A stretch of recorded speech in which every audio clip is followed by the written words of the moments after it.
Captain Jake Morrison stood on the bridge of the UES Guardian and looked at the stars through the main screen. His ship was small compared to the big warships back at Earth, but it was fast and reliable. The Guardian had been patrolling the outer colonies for 3 months now, and Jake was getting tired of the same routine every day.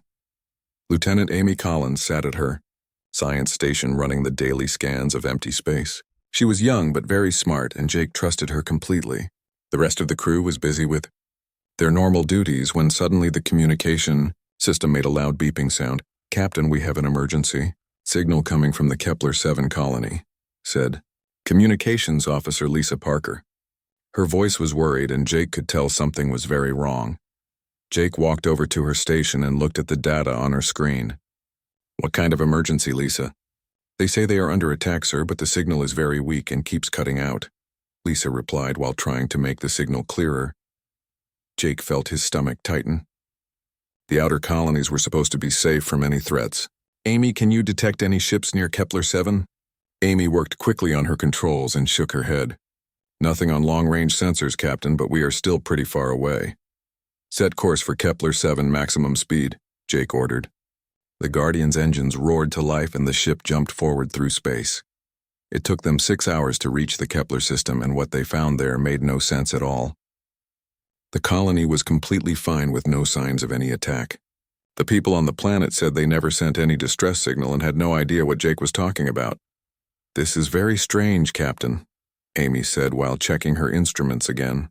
"The signal definitely came from this area, but now I cannot find any trace of it." Jake was confused, but he decided to do a full sweep of the system before going back to patrol. "Take us around the outer edge of the system, Amy. Maybe there is something hiding behind one of the moons."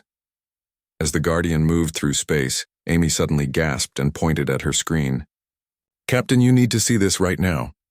Jake rushed to her station and looked at what she was seeing. There, floating in the darkness between 2 small moons, was the biggest ship he had ever seen in his life. It was at least 10 times larger than the Guardian and shaped like nothing he had ever seen before.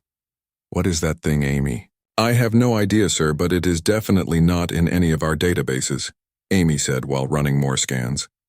"The design is completely unknown, and the materials it is made from do not match anything we have on record."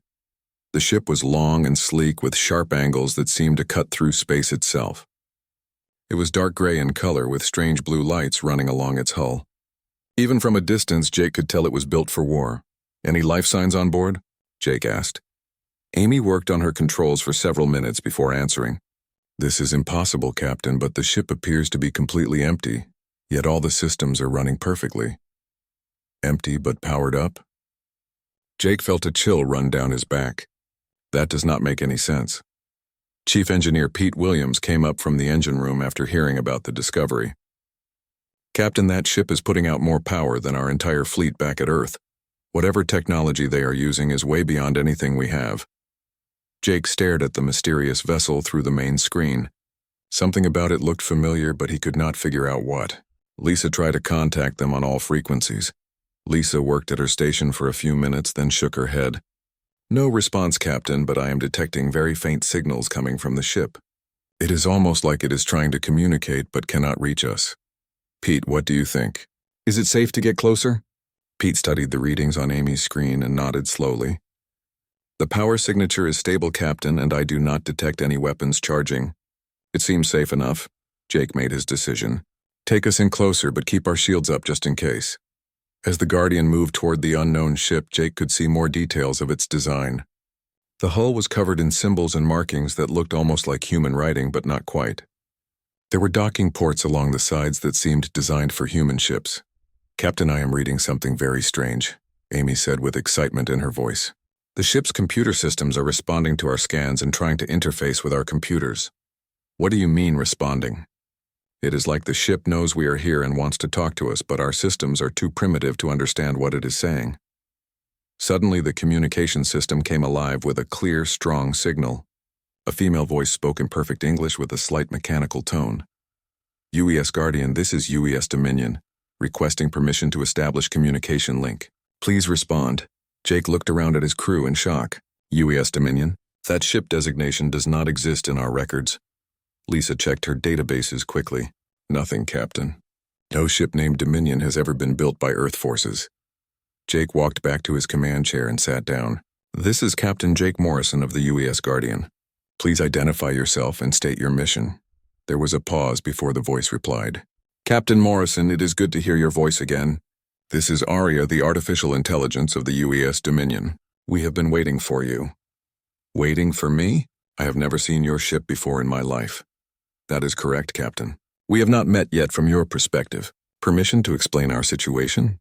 Jake felt like his head was spinning, but he nodded. Go ahead, Aria. The UES Dominion is a United Earth Navy vessel commissioned in the year 2387. We were sent back in time to prevent a catastrophic war that will destroy humanity. According to our records, you play a very important role in the events to come.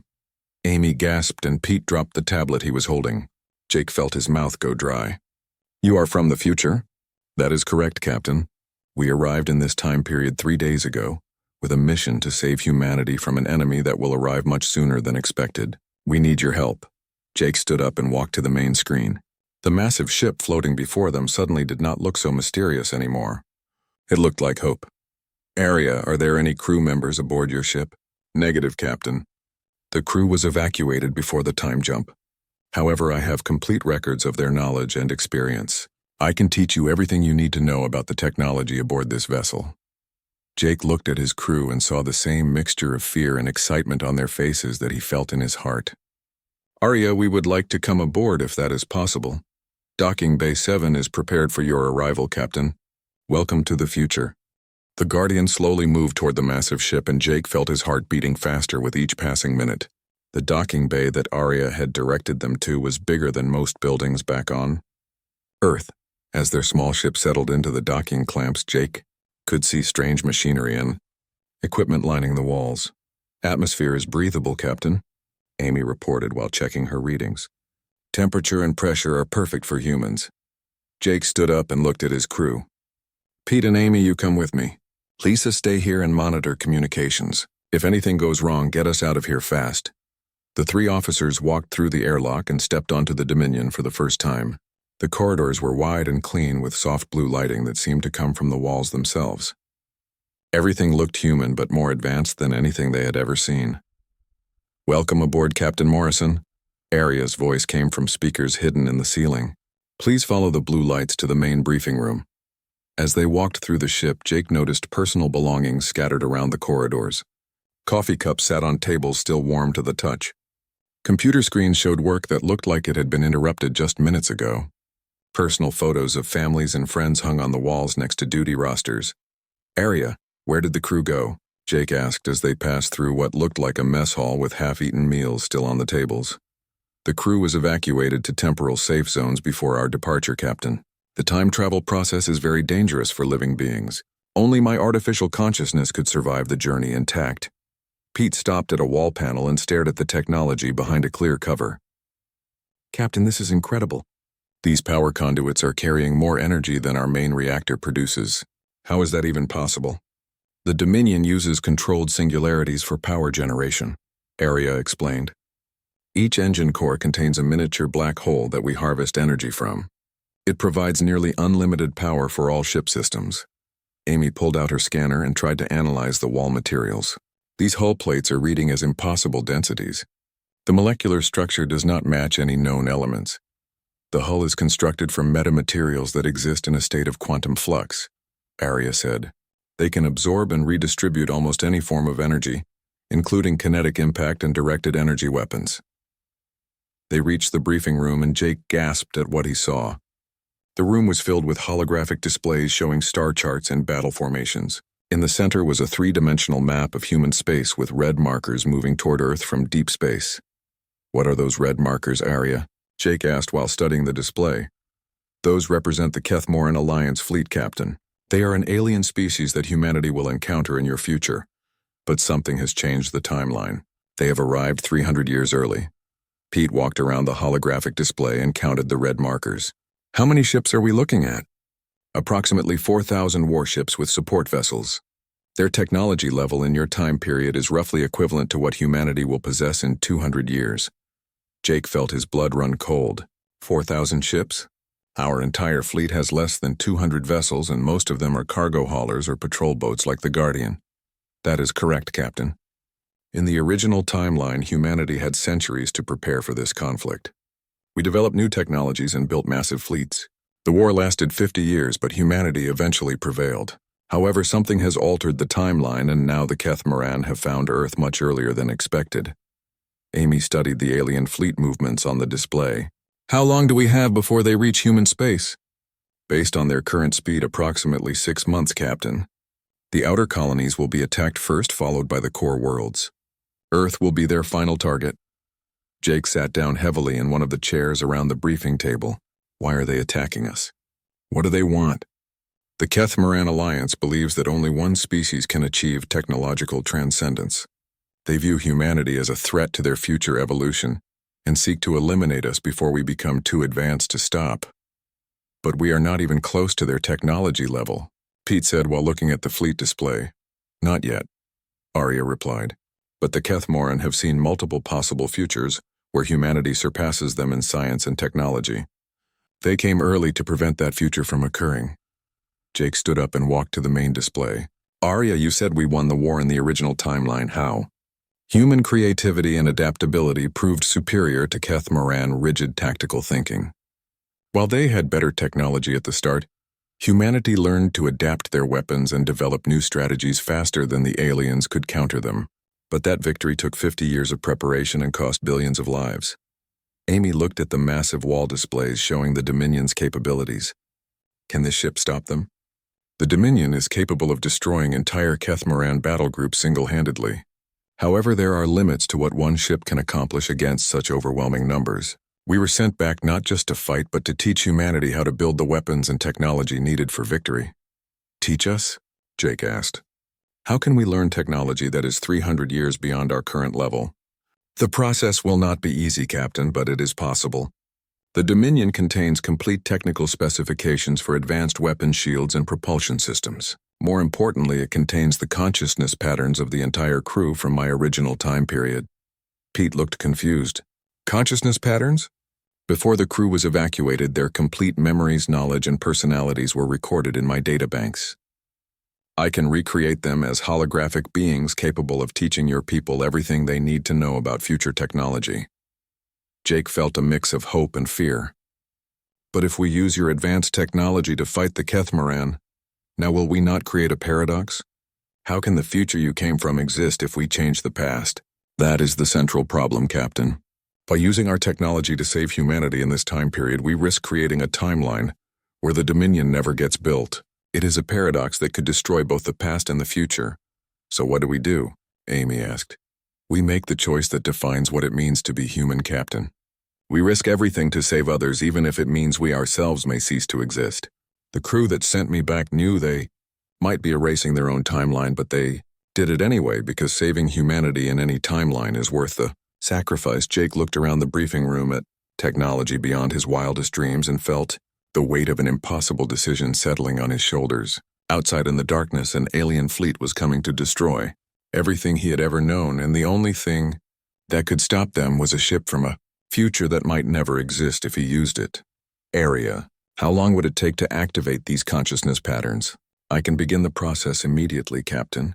But once they are awakened, there will be no going back. The timeline will be permanently altered, and we will all be committed to seeing this through to whatever end awaits us. Jake returned to the Guardian with his mind spinning from everything he had learned aboard the Dominion. The alien fleet was coming, and humanity had no idea what was about to hit them. He sat in his command chair and stared at the massive future warship through the main screen, while trying to decide what to do next. Lisa, send an emergency message to Earth Command. Tell them we have discovered a threat to all human colonies and request immediate assistance from Admiral Kate Sullivan. Lisa worked at her communication station and nodded. Message sent, Captain. Admiral Sullivan should receive it within the hour. Amy, I want you to take a full science team back to the Dominion. Start recording everything you can about their technology. We need to understand how their systems work.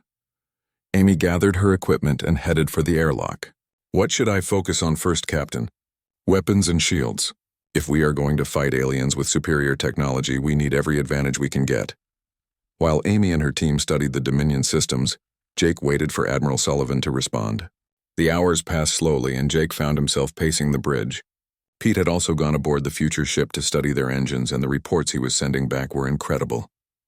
"Captain," Pete's voice came over the communication system, "you need to see what I found in the engine room. These singularity cores are beyond anything I ever imagined.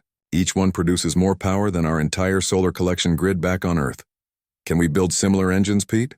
"Not with current technology, Captain, but Arya is showing me simplified versions that might be possible. We would need to completely redesign our understanding of physics, but it could work." Jake was about to respond when Lisa called out from her station. "Captain, I have Admiral Sullivan on the line. She sounds very angry." The main screen changed to show Admiral Kate Sullivan, sitting in her command center back at Earth. She was a tough woman in her 50s who had commanded the outer fleet for over 20 years. Jake could tell from her expression that she was not happy about being pulled away from her normal duties. "Captain Morrison, what is this nonsense about discovering a threat to human colonies? My staff thinks you have been in space too long and are starting to see things." "Admiral, I know how this sounds, but you need to send a fleet to our location immediately. We have discovered a ship from the future and learned about an alien invasion force heading toward human space." Admiral Sullivan stared at him for several seconds without saying anything. "Morrison, are you feeling well? Did you hit your head during your last mission?" "Admiral, I am sending you all the data we have collected. Please review it and tell me what you think." Jake nodded to Lisa, who transmitted all their scans and recordings from the Dominion. Admiral Sullivan looked at the information on her screens, and Jake watched her expression change from annoyance to confusion to complete shock. "Morrison, where did you find this ship? These energy readings are impossible with current technology." "The ship found us, Admiral. Its artificial intelligence contacted us and explained their mission. They were sent back from the year 2387 to warn us about an alien species called the Kethmoran Alliance." Admiral Sullivan studied the data for several more minutes before responding. "I am bringing the Third Fleet to your location. Do not attempt to board that vessel again until we arrive. If this is some kind of alien trick, I do not want you walking into a trap. Admiral, with respect, we have already been aboard the ship multiple times. The AI is definitely human in origin, and the technology appears to be an advanced version of our own systems. Captain, you will follow my orders and wait for backup. That is final." The communication ended, and Jake slumped back in his chair. He understood Admiral Sullivan's caution, but they did not have time to waste on unnecessary delays. According to Arya, the first Kethmoran scouts could arrive in the outer systems within days. "Captain," Amy's voice came over the internal communication system, "I think you should come back to the Dominion right away. Arya wants to show you something important." Jake made his way back to the future warship and found Amy in what appeared to be the main computer core. The room was filled with glowing crystals and flowing energy patterns that hurt to look at directly. "What did you find, Amy?" "Arya has been monitoring deep space communication channels, and she detected something troubling." "Show him Arya." The air in front of them shimmered, and a three-dimensional display appeared showing the outer edge of human space. Several red dots were moving slowly toward the colonies. "Captain, I have detected the first Kethmoran scout ships entering human territory," Arya announced. "They are moving toward the mining colonies in the Perseus Arm. Based on their current course, they will reach the first settlements within 72 hours. Jake felt his stomach drop. "How many ships?" 12 vessels, Captain. They appear to be conducting reconnaissance missions before the main fleet arrives. However, even these scout ships are heavily armed and capable of destroying entire colonies. Can we stop them? The Dominion could easily destroy the scout fleet, but doing so would alert the main Kethmoran force to our presence. They would accelerate their invasion timeline and attack with full force." Amy looked at the display showing the approaching alien ships. "What happens if we let them attack the colonies?" "Approximately 50,000 civilians will die in the first wave of attacks. The Kethmoran do not take prisoners, and they view all humans as a threat to be eliminated." Jake closed his eyes and tried to think clearly. 50,000 people were about to die, and he had the power to save them, but using that power might doom all of humanity. In the long run, Arya, if we activate the consciousness patterns from your original crew, could they help us find another solution? "Perhaps, Captain. The crew included some of the greatest military minds in human history. They may be able to develop strategies that I cannot calculate. Then we activate them now. I will not let 50,000 people die while we wait for Admiral Sullivan to arrive." "Captain, once the activation process begins, it cannot be stopped. The timeline will be permanently altered, and there is no way to predict what consequences may follow. Jake looked at Amy, who nodded in agreement. Sometimes you have to choose between bad options and worse ones. Activate the crew area. The computer core around them began to pulse with brighter light, and Jake could hear the hum of massive systems coming online throughout the ship. Activation sequence initiated, Captain. The crew consciousness patterns will be fully operational within 1 hour. How will we know if it worked? You will meet them, Captain. They are very eager to speak with the man who will become the greatest admiral in human history. Jake stared at Arya in confusion. What do you mean, become the greatest admiral? I'm just a patrol ship, Captain. Not in this timeline, Captain Morrison. According to our historical records, you are destined for much greater things. The question is whether you will live long enough to achieve them. The lights throughout the Dominion flickered, and Jake felt a strange tingling sensation in the air around him.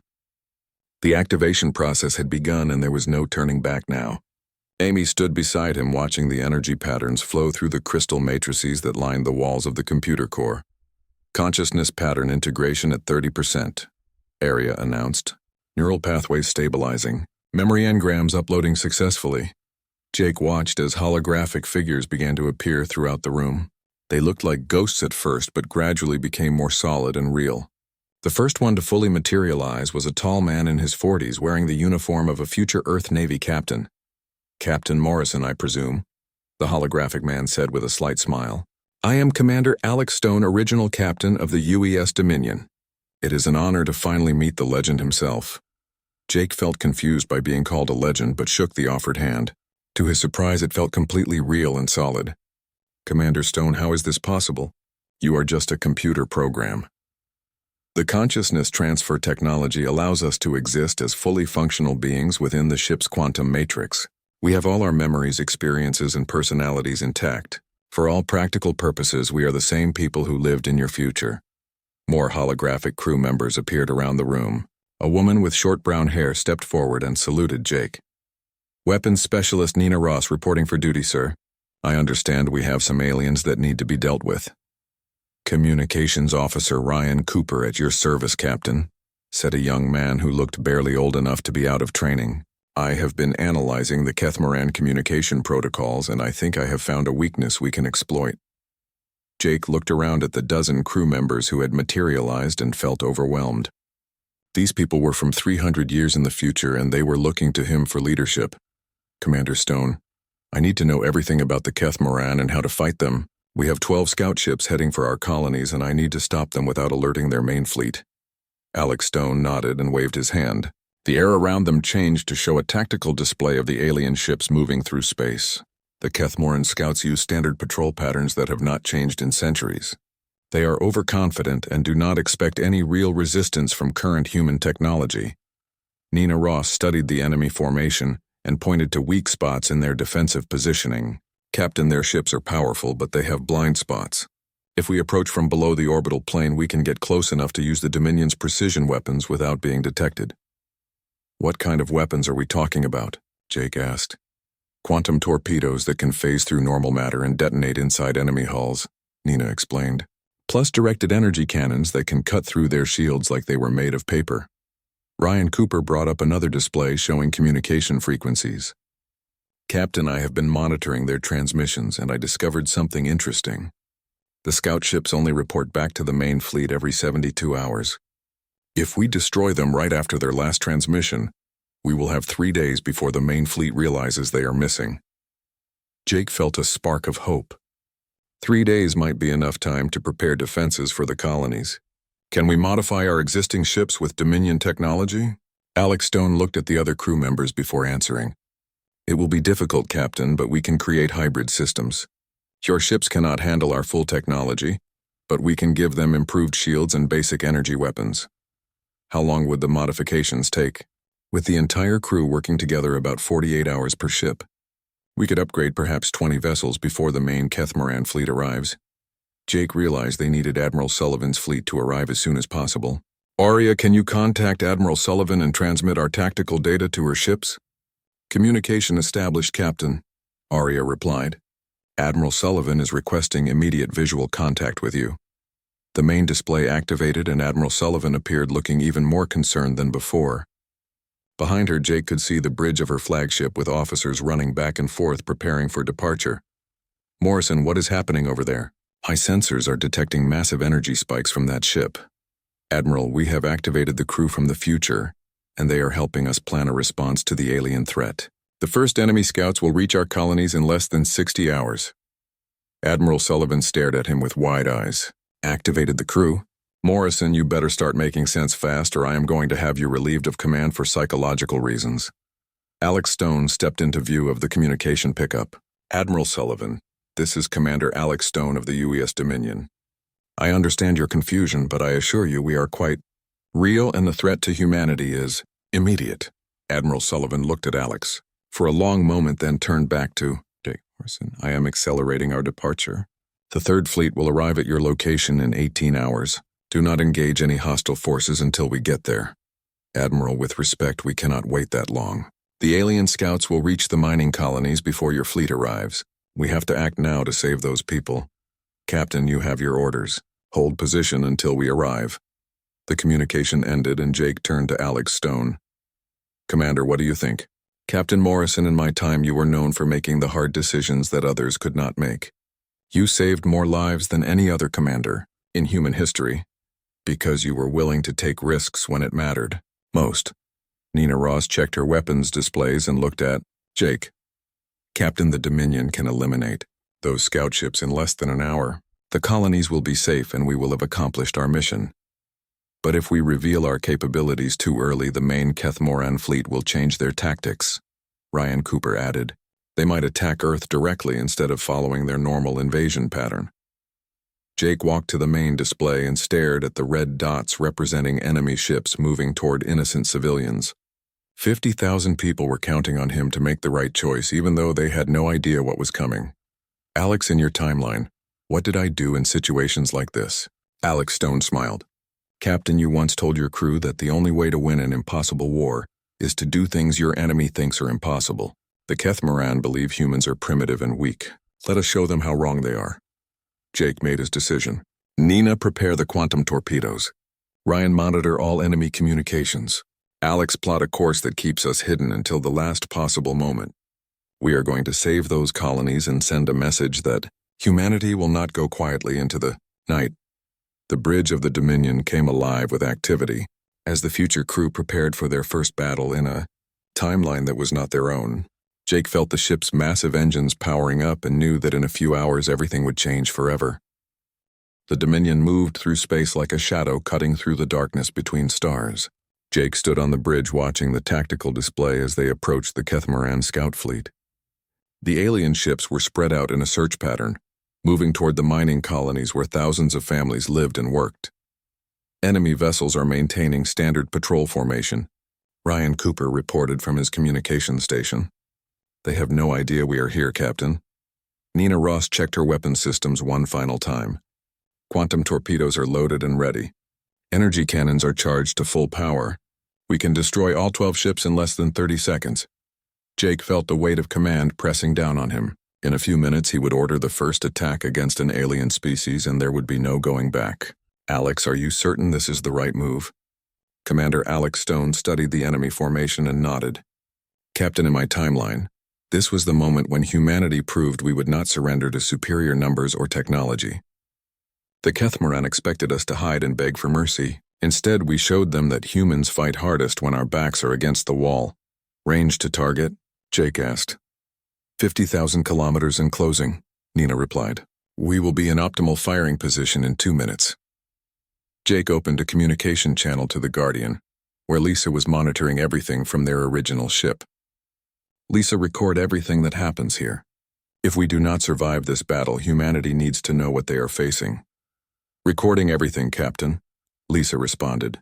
Good luck, sir. The Dominion continued its silent approach toward the alien fleet. Jake could see the enemy ships clearly now on the main display.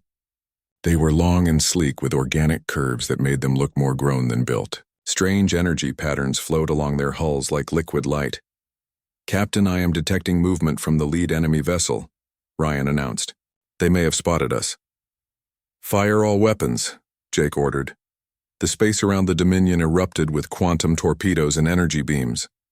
The weapons moved faster than light itself, and struck the Kethmoran ships before they could react. Jake watched in amazement as the alien vessels simply vanished in bright flashes of energy. Their advanced shields and armor meant nothing against weapons from 300 years in the future.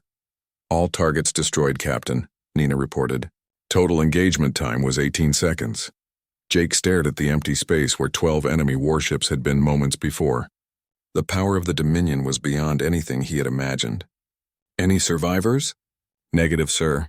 The quantum torpedoes completely disintegrated their hulls at the molecular level. Ryan checked his communication systems and smiled. Captain, the enemy fleet sent their scheduled report to the main force just 6 hours ago. We have eliminated them during their communication blackout period. The main Kethmoran fleet will not know what happened for another 66 hours. Jake felt relief wash over him. The colonies were safe, and they had bought precious time to prepare for the larger battle ahead. Arya set course back to our original position. We need to meet Admiral Sullivan's fleet. As the Dominion turned away from the battle site, Jake realized something was wrong. The space around them began to shimmer and distort like heat waves rising from hot pavement. Stars seemed to bend and twist in impossible directions. Alex, what is happening? Commander Stone checked his instruments with a worried expression. Captain, the quantum weapons have created temporal distortions in local space-time. Using advanced technology in the past is causing ripple effects in the timeline. Is it dangerous? Very dangerous, sir. If the distortions spread, they could tear holes in reality itself. Past, present, and future could become mixed together in ways that would destroy both timelines. Jake watched the space distortions grow larger and more chaotic. Through the twisted areas, he could see glimpses of other times and places. Ships from different eras flew past in the distorted regions, and Jake realized some of them were human vessels from futures that might never exist. Captain, I am detecting Admiral Sullivan's fleet approaching our position, Amy reported from her science station. But they are not alone. The temporal distortions are pulling in ships from multiple time periods. The main display showed Admiral Sullivan's third fleet arriving just as several other fleets materialized from the temporal anomalies. Jake could see ships with designs he did not recognize flying alongside vessels that looked like primitive versions of current Earth technology. Area, are those ships real, or just images from other timelines? They are completely real, Captain. The temporal distortions have created a convergence point where multiple timelines intersect. Ships and crews from past and future are being pulled into our present. Admiral Sullivan's voice came over the communication system, sounding confused and frightened. Morrison, what have you done? My sensors are showing impossible readings and ships that should not exist. Admiral, we destroyed the alien scout fleet, but the weapons created temporal side effects. We have ships from multiple time periods converging on our position. Captain Morrison, this is Admiral Kate Sullivan from the year 2156, a different voice said over the radio. We have been fighting the Kethmoran for 30 years in our timeline. Are you the Morrison who develops the quantum weapons? Jake looked at Alex Stone, who seemed as confused as everyone else. Captain, there are forces at work here beyond our understanding. The timeline is not just changing, it is fracturing into multiple possibilities. Suddenly, the space around them filled with massive alien ships, as the main Kethmoran fleet arrived earlier than expected. The temporal distortions had alerted them to the presence of advanced human technology, and they had accelerated their invasion. Enemy fleet consists of over 4,000 vessels, Nina reported. They are targeting all human ships regardless of time period. Jake realized they were facing the final battle for humanity's survival across multiple timelines simultaneously. Ships from past and future were fighting together against an enemy that wanted to destroy them in every possible reality. All human vessels, this is Captain Morrison aboard the UES Dominion. I do not care what time period you are from, or what timeline you belong to. Today we fight as one species against those who would destroy us. Today we show the universe that humanity will never surrender. The greatest space battle in human history began as ships from dozens of different time periods fought side by side against the Kethmoran invasion force. Jake watched crews from the past work with technology they could not understand, while soldiers from the future fought alongside primitive weapons that should have been useless. Captain, Alex Stone said with pride in his voice, this is why you become a legend. Not because of any single victory, but because you unite humanity when it matters most. Today you save not just one timeline, but all possible futures, where humans exist. Jake gripped his command chair as the Dominion dove into battle surrounded by the greatest fleet. humanity had ever assembled across all of time and space.